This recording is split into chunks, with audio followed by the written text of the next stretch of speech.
एक छोटे से गांव में एक बड़ा ही होनहार लड़का रहता था। उसका नाम था दीपू। दीपू ना सिर्फ पढ़ाई में अव्वल था, बल्कि वो चित्र बनाने में भी बड़ा ही माहिर था। दीपू के माँ बाप बड़े ही गरीब थे। वो बड़ी मुश्किल से 2 वक्त की रोटी का इंतजाम कर पाते थे। दीपू स्कूल से आने के बाद चित्रकारी करता था। पैसे ना होने के कारण वो चित्रकारी के लिए पेंसिल और कागज नहीं खरीद पाता था। वो लकड़ी से जमीन और रेत पर एक एक चित्र बनाता था। कभी वो फल बनाता था तो कभी फूल। कई बार तो वो इतनी सुंदर आकृतियां बनाता था कि देखने वाले दंग रह जाते थे। दीपू हमेशा सोचता था, काश मेरे पास एक पेंसिल और कुछ कागज होते तो मैं और सुंदर चित्रकारी बनाता और मेरे उन चित्रों को घर की दीवार पे सजाता।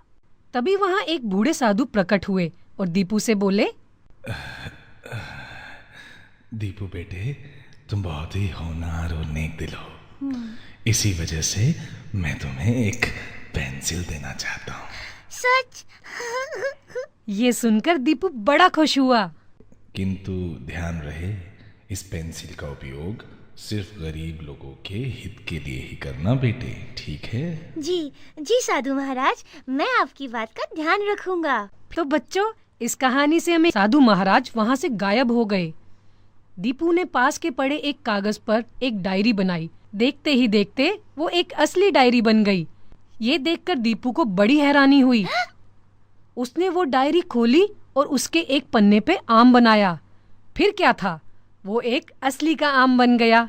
ये देखकर दीपू बड़ा खुश हुआ और बोला, अरे वाह, ये तो जादुई पेंसिल है। ओ साधु महाराज, मैं आपका बड़ा ही शुक्रगुजार हूँ। फिर दीपू ने उससे अपने लिए कई सारी चीजें बनाई।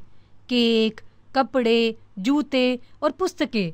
वो उस पेंसिल को लेकर घर गया और अपने गरीब माँ बाप के लिए भी खूब सारे कपड़े, भोजन और जरूरत के लिए सभी सामान बनाए। उसके बाद वो सकुशल अपने गांव में गया और गरीबों को उनकी जरूरत के सामान बनाकर देने लगा। किसी को लकड़ी की गाड़ी तो किसी को घर। दीपू की इस दरियादिली की वजह से गांव वाले उसे बहुत पसंद करते थे। एक दिन राजा के सिपाहियों को दीपू की जादुई पेंसिल के बारे में पता चला और उन्होंने राजा को ये बात बता दी। राजा ने सिपाहियों को दीपू को राजमहल में लेके आने के लिए कहा।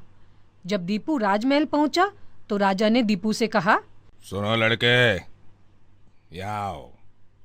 चलो जल्दी से मेरे लिए एक सोने का पेड़ बनाओ और उसके बाद ये पेंसिल मेरे हवाले कर दो। नहीं महाराज, आप गरीब नहीं हैं। आपके पास खूब सारा धन, जवाहरात और सभी साधन है। मैं इस पेंसिल से सिर्फ गरीबों की सहायता करता हूँ, आपकी नहीं। ये सुनकर राजा को गुस्सा आ गया और वो बोला, मंत्री, इस लड़के से ये पेंसिल छीन लो नहीं। और मेरे लिए एक सोने का पेड़ बनाओ। मंत्री ने दीपू से पेंसिल ले ली और चित्र बनाया, किंतु सोने का कोई पेड़ नहीं आया। ये देखकर राजा बहुत क्रोधित हो गया और बोला, सुनो लड़के, अगर तुमने मेरे लिए सोने का पेड़ नहीं बनाया तो मैं तुम्हें और तुम्हारे माँ बाप को कारागार में डाल दूंगा। राजा की ये बात से दीपू डर गया और उसे एक उपाय सूझा। उसने एक कागज पे जल्दी से साधु महाराज का चित्र बना दिया। अचानक साधु महाराज प्रकट हो गए और बोले, हे राजन, सच कहूं तो आपके पास दुनिया का हर सुख है, किंतु आपका लालच फिर भी खत्म नहीं हुआ है। ये बात पेंसिल को पता चल गई थी और इसी कारण पेंसिल ने असली सोने का पेड़ बनाने में आपकी कोई मदद नहीं की। आप इस बात को समझने का प्रयास करें और दीपू से ये पेंसिल ना छीनें। दीपू को इसका प्रयोग करके गरीबों की मदद करने दें।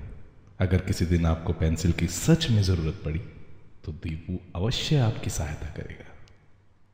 राजा को साधु की बात समझ आ गई थी। उसने साधु महाराज से माफी मांगी और दीपू का आदर सत्कार करके उसे घर वापस भेज दिया।